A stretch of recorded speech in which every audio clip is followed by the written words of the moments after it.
Здравей, България е гост Мая Манолова, която е поканена да обсъжда с водещите абсурдното предложение за строги наказания за непозволени снимки. Виктор Николаев реши да тества системата и да заснеме депутатката. Ще го снимам сега, защото ми разрешихте. И ако това го направя и не ми разрешите, след известно време он се озова в затвора, така разбрахме. Всъщност Виктор май искаше само да се изфука с таблета си. Той хубаво се фука с таблета си и хубаво ни показва марката му, но ако абсурдите в наказателния кодекс продължат, нищо чудно за тази своеволна реклама да му лепнат някоя годинка. Ами при това положение и БНТ 1 няма да им тръгне по вода. Я виж, Румене, каква хубава бутилчица са изтипосали в кадър. И то с етикетчето право към зрителя. На това му се казва неофициално, но явно продуктово позициониране.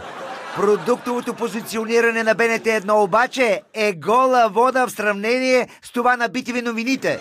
Президентът Росен Плевнелиев ще даде официален старт на благотворителната инициатива Българската Коледа. Президентът даде старт на благотворителна инициатива, а от BTV новините дадоха старт на месеците на водата. А на следващия ден новините започнаха така. Здравейте, във вторник сутрин вие сте с BTV новините. Из бутилчицата! Из бутилчицата!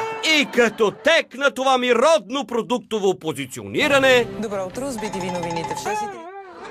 Известният американски писател Стивън Кинг си откри акаунт в социалната мрежа Twitter. Така, Стивън Кинг си откри профил, а ние продължихме да откриваме бутилката с вода в емисиите на новините.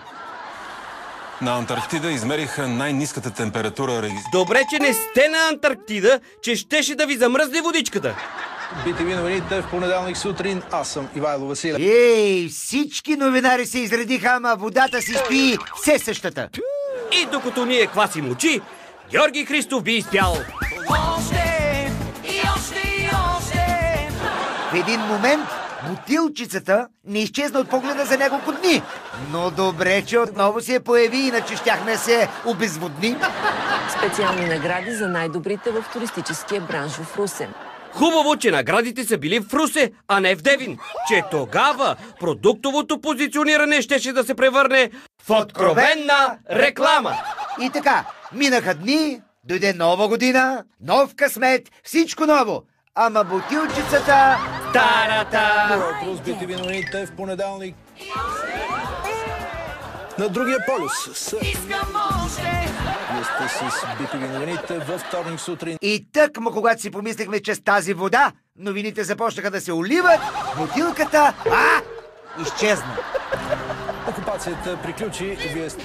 И ни стана едно тъжно и пусто, когато забелязахме, че на новинарите им е втръснало само да пият и трябва малко и да похапнат. Един съвет от нас. Сега, ако от СЕМ вземат, че ви кажат нещо за водата, вие им кажете. Кой пие вода, бе, братко? Водата се дрега микроби, бе. И изобщо доктор Радева ни е забранила да пие вода.